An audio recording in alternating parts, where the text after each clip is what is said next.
Hi, my name is Joe Jackson. I'm a journalist, author, interviewer, broadcaster, and podcaster. I also happen to be a lifelong Elvis fan, and the first single my mom bought for me for Christmas when I was a child was Elvis's version of Blue Christmas. That was 1964.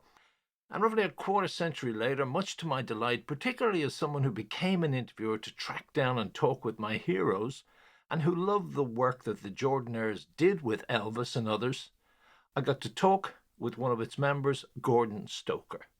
Incidentally, I have no time for those rock critics who say that Elvis's rock recordings, such as Hound Dog, would have been better if the Jordanaires had not been wailing away in the background.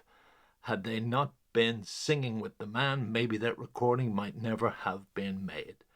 But here, in a podcast that fits suitably enough into my category called singles, because it runs less than 5 minutes, we have Gordon Stoker and I in 1990 talking about Blue Christmas. And by the way, I want to wish a not blue Christmas, or rather a happy Christmas to all my podcast listeners. When I started this podcast during the pandemic here at home in Dublin, Ireland, I never imagined that it would be appearing in the charts in 50 countries.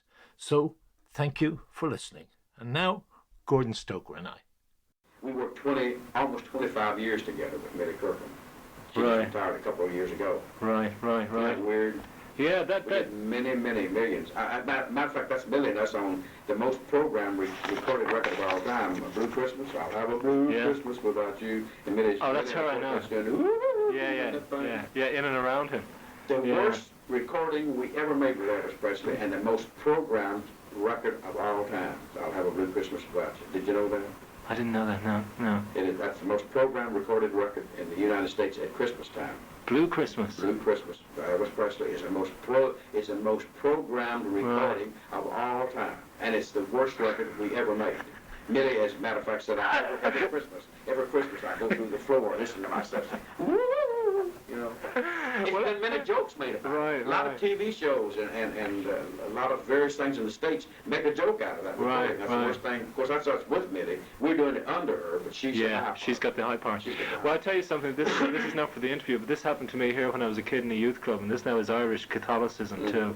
I was playing Elvis's White Christmas, which was pretty irreverent at the time, okay?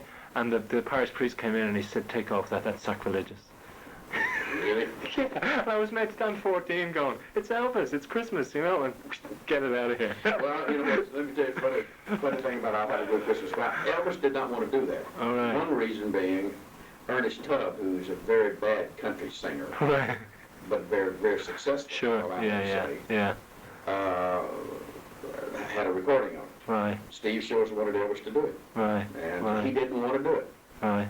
So Elvis was extremely kind, as you know. Sure. Never would ever say, I'm not going to do it. He could have set his foot down and not done it. Right. No, he did what they told him to do, as always. And bless his heart, he did it. But he would sing it, I'll have a blue Christmas without you. And Steve, every time. And Steve Shores says, hey, Elvis, we cannot release this song. Many cuts we did, but every time he got out, I'll have a blue Christmas without you, which is the way the black people would pronounce Christmas. Right, yeah. Steve Shores said, I'm sorry, we cannot release this record if you're not going to sing I'll Have a Blue Christmas without you.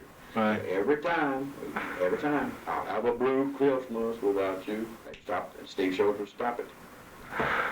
He came out in the studio and said something to Neil, who makes our arrangements, and I don't know what it was he said, but Neil, and Neil didn't remember either, but Neil went over and said something to him, I don't know what it was, but one take he did I'll Have a Blue Christmas, and that is the take that you've got. Oh, right.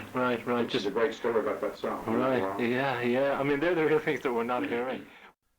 Hi, Joe Jackson here again. I thank you for listening to this edition of the Joe Jackson Interviews podcast. If you want to read some of the articles I wrote about Elvis, check out my website, joejacksoninterviewer.com.